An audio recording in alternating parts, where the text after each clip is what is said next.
Mother of all deals Bharat EU మధ్య కుదిరిన ఒప్పందానికి పెట్టిన పేరిది. అసలు ఇరుపక్షాల మధ్య వాణిజ్య ఒప్పందం జరగనుందన్న వార్తలు వచ్చినప్పటి నుంచి ఈ పేరు వినబడుతూనే ఉంది. ఇప్పుడు FTA పూర్తయ్యాక ప్రధాని నరేంద్ర మోదీ కూడా అదే మాట చెప్పారు. అమెరికా పదే పదే టారిఫ్ల బెదిరింపులకు పాల్పడుతుండడం, గ్రీన్లాండ్ విషయంలో అమెరికా ఐరోపా మధ్య దూరం పెరగడం లాంటి పరిణామాల మధ్య కుదిరిన ఈ ట్రేడ్ డీల్ అత్యంత కీలకంగా మారింది. అంతేకాదు గణతంత్ర దినోత్సవ వేడుకల్లో ఐరోపా సమాఖ్యలోని కీలక నేతలు ముఖ్య అతిథులుగా రావడం మైత్రి బలపడనుందన్న సంకేతాలు ఇచ్చింది.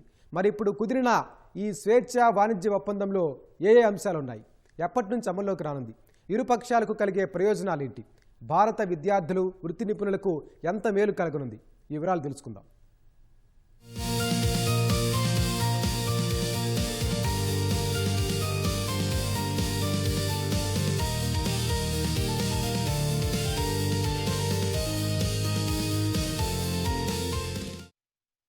స్వేచ్ఛ వాణిజ్య ఒప్పందం ఈ మధ్యకాలంలో భారత్ అనుసరిస్తున్న వాణిజ్య వ్యూహం ఇది.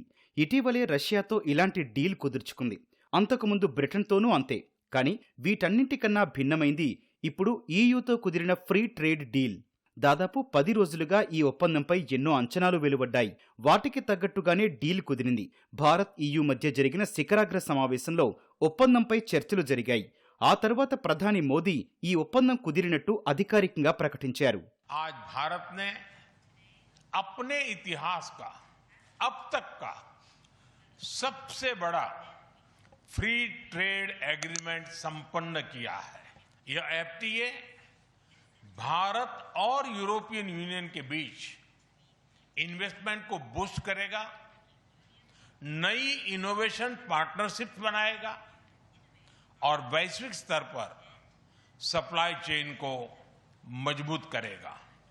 यानी यह सिर्फ ट्रेड एग्रीमेंट नहीं है, यह साझा समृद्धि का नया ब्लूप्रिंट है. భారత్ EU మధ్య కుదిరే ఒప్పందాన్ని మదర్ ఆఫ్ డీల్స్ గా ముందుగానే అభివర్ణించారు ఐరోపా కమిషన్ అధ్యక్షురాలు వాన్ డెర్ లేయన్. ఎంతో కీలకమైన ఒప్పందం కుదిరిందని ప్రకటించారామె. అంతేకాదు వాణిజ్యం, అంతరిక్ష భద్రత, ఉగ్రవాదంపై పోరు, సైబర్ భద్రత సహా కీలకమైన అంశాలపై పరస్పరం సహకరించుకునేందుకు సిద్ధంగా ఉన్నామని వెల్లడించారు లేయన్. We did it.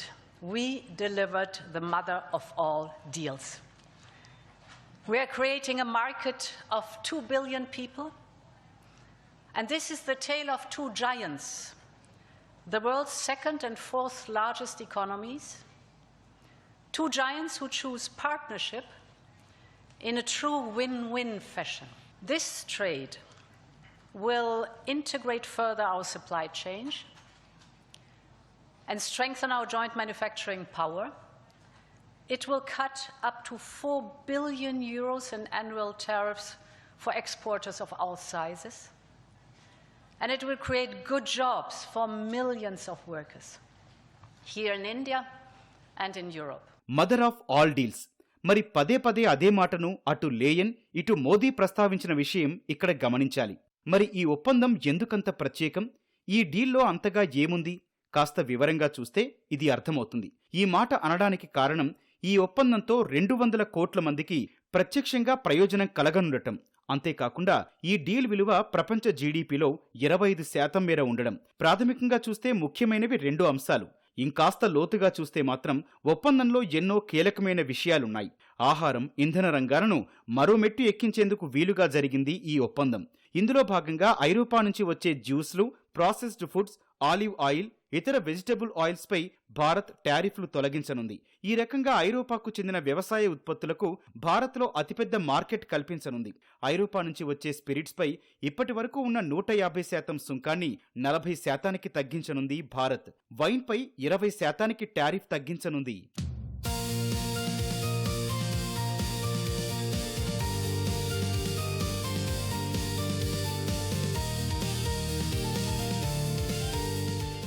రెండు 2032 నాటికి ఐరోపా ఎగుమతులను రెట్టింపు చేయాలన్నది ఈ ఒప్పందం మరో లక్ష్యం. ఈ లక్ష్యాన్ని సాధించేందుకు వీలుగా భారత్ EUకి చెందిన 96% మేర వస్తువులపై టారిఫ్లు తగ్గించడమో లేదా ఎత్తివేయడమో చేయనుంది. ఇలా చేయడం వల్ల ఐరోపా ఎగుమతిదారులకు ఏటా 4 బిలియన్ యూరోల మేర ఆదా కానుందని అంచనా. ఆటోమొబైల్స్ విషయానికొస్తే లగ్జరీ కార్లపై ప్రస్తుతం ఉన్న 110% టారిఫ్ 10%కి తగ్గించనుంది భారత్. కార్ల విడిభాగాలపై ఉన్న సుంకాలు 5 నుంచి 10 ఏళ్ల పాటు పూర్తిగా రద్దు చేయనుంది. ఐరోపాకు చెందిన మెషినరీపై 44% మేర, కెమికల్స్ పై 22%, ఫార్మాస్యూటికల్స్ పై 11%గా ఉన్న టారిఫ్లను దాదాపు తొలగించనుంది. వీటన్నింటితో పాటు వాతావరణ పరిరక్షణకు సంబంధించిన అంశాన్ని కూడా ఈ ఒప్పందంలో చేర్చారు. 2 ఏళ్లలో భారత్లో కర్బన ఉద్గారాలు తగ్గించేందుకు వీలుగా ఐరోపా దాదాపు 500 మిలియన్ యూరోల మేర పెట్టుబడులు పెట్టనుంది. ఇక ఈ ఒప్పందం అమల్లోకి వచ్చిన మొదటి రోజే ఐరోపాకు చెందిన 30% ఉత్పత్తులపై భారత్ సుంకాలు ఎత్తివేయనుంది.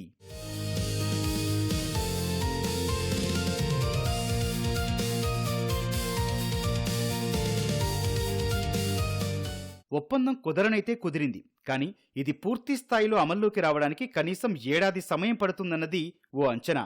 ఈ ఒప్పందంపై ముందుగా న్యాయపరంగా ఉన్న అడ్డంకులపై చర్చిస్తారు. దీన్నే లీగల్ స్క్రబ్బింగ్ అంటారు. ఇందుకోసం కనీసం 5 నుంచి 6 నెలల సమయం పడుతుంది. ఆ తర్వాత అటు యూరోపియన్ పార్లమెంట్తో పాటు భారత ప్రభుత్వం ఈ ఒప్పందాన్ని ధృవీకరించాల్సి ఉంటుంది. ఈ ప్రక్రియంతా పూర్తవడానికి సంవత్సరం పాటు వేచి చూడాలి. అంటే 2027 మొదట్లో ఇది పూర్తిగా అమల్లోకి వచ్చే అవకాశాలున్నాయి. ఆ తర్వాతే ఓ స్పష్టత వస్తుంది. నిజానికి డీల్ కుదరడం ముఖ్యమే కావచ్చు, కానీ ఎలాంటి సమయంలో ఈ ఒప్పందం కుదిరింది అన్నది అంతకన్నా ముఖ్యం. అమెరికా అధ్యక్షుడు డొనాల్డ్ ట్రంప్ దాదాపు 1 ఏడాది కాలంగా టారిఫ్ వార్ చేస్తూనే ఉన్నారు. తన దారి కడ్డొస్తున్న ప్రతి దేశం పైన భారీ సుంకాలు వేస్తానని హెచ్చరిస్తున్నారు.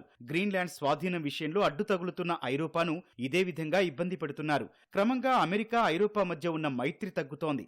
సరిగ్గా ఇలాంటి సమయంలో భారత్తో భారీ స్థాయిలో ట్రేడ్ డీల్ చేసుకోవడానికి ఐరోపా ముందుకు రావడం అంటే ఇండియా ఐరోపా సమాఖ్య మధ్య ఉన్న మైత్రిని మరో స్థాయికి తీసుకెళ్లడమే.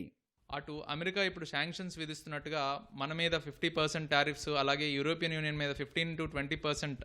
ఈ పరిస్థితుల్లో యూరోపియన్ యూనియన్ ఇండియాని ఒక ఆల్టర్నేటివ్గా ఎస్టాబ్లిష్ చేయడానికి వాళ్ళు అనుకుంటున్నారు. అలాగే మనకి ఇదొక పాజిటివ్ ఆపర్చునిటీగా మనం చూస్తాం. అలాగే సప్లై చైన్ని స్ట్రెంగ్తెన్ చేసే విధంగా యూరోపియన్ యూనియన్ నుంచి డైరెక్ట్గా అటు చైనాకి కౌంటర్గా ఇండియా ఒక ఫ్యూచర్లో ఈ మార్గంలో బెటర్గా ఎస్టాబ్లిష్ అవ్వడానికి, ఇండియన్ యొక్క మార్కెట్స్ వరల్డ్లో ఇంకొంచెం బలంగా పెనిట్రేట్ అవ్వడానికి ఇది ఉపయోగపడుతుంది.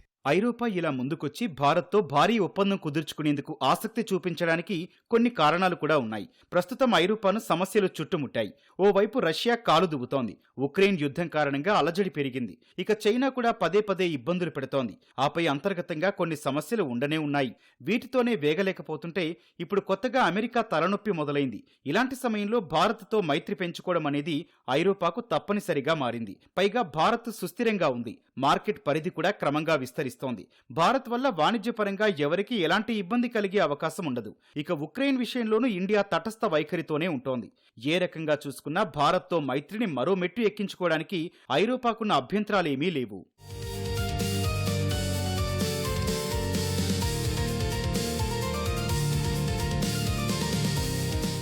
నిజానికి ఈ స్వేచ్ఛా వాణిజ్య ఒప్పందం ఎప్పుడో కుదరాల్సి ఉంది. కానీ ఇరువైపులా కొన్ని విషయాల్లో అభిప్రాయ భేదాలు వచ్చాయి. 2007 నుంచే ఇందుకు సంబంధించిన చర్చలు మొదలయ్యాయి. 2013 వరకు సుమారు 15 దఫాల చర్చలు జరిగాయి. అయితే 2013లో ఆటోమొబైల్స్, స్పిరిట్స్ లాంటి అంశాలపై ఏకాభిప్రాయం కుదరలేదు. అందుకే ఆ సంవత్సరం చర్చలకు ఫుల్ స్టాప్ పడింది. అప్పటి నుంచి దాదాపు 2022 వరకు, అంటే 9 ఏళ్ల పాటు ఎలాంటి చర్చలు జరగలేదు. 2022లో FTA సహా investment protection agreement, geographical indications agreement పై చర్చలు మొదలయ్యాయి. అప్పటి నుంచి 14 దఫాలుగా సంప్రదింపులు జరగ్గా ఇన్నాళ్లకు కొలిక్కొచ్చాయి. ఇక ఈ FTA కారణంగా ప్రాథమికంగా ఇన్పుట్ కాస్ట్ తగ్గుతుంది. అంతేకాకుండా భారీ ఎత్తున వాణిజ్యం జరిగేందుకు మార్గం సుగమం అవుతుందని చెబుతున్నారు ఎక్స్పర్ట్స్. ఇక్కడ గమనించాల్సింది ఏంటంటే FTA ద్వారా అటు వస్తువులు ఉత్పత్తి చేసే వారితో పాటు ఇటు వినియోగదారులకు కూడా ప్రయోజనాలు కలగనున్నాయి. భారత్ నుంచి ఐరోపాకు రిఫైన్డ్ పెట్రోలియం ఉత్పత్తులు, ఎలక్ట్రానిక్స్, టెక్స్టైల్స్ ఎక్కువగా ఎగుమతవుతున్నాయి. వీటితో పాటు స్టీల్, ఫార్మాస్యూటికల్స్, బంగారు ఆభరణాలు, మెషిన్లు ఎక్స్పోర్ట్ అవుతున్నాయి. అదే ఐరోపా నుంచి చూస్తే రవాణాకు సంబంధించిన పరికరాలు, రసాయనాలు, ఎలక్ట్రికల్ ఎక్విప్మెంట్తో పాటు ప్లాస్టిక్స్ భారత్కు ఎగుమతవుతున్నాయి.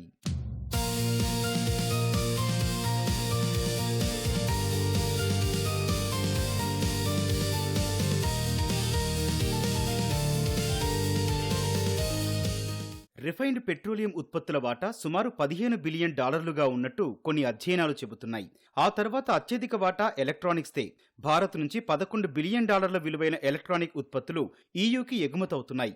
ఇక మరో కీలక విషయం ఏంటంటే భారత్ నుంచి ఐరోపాకు ఎగుమతుల విలువ అంతా చూస్తే కాస్త అటూ ఇటుగా $76 బిలియన్ వరకు ఉంది.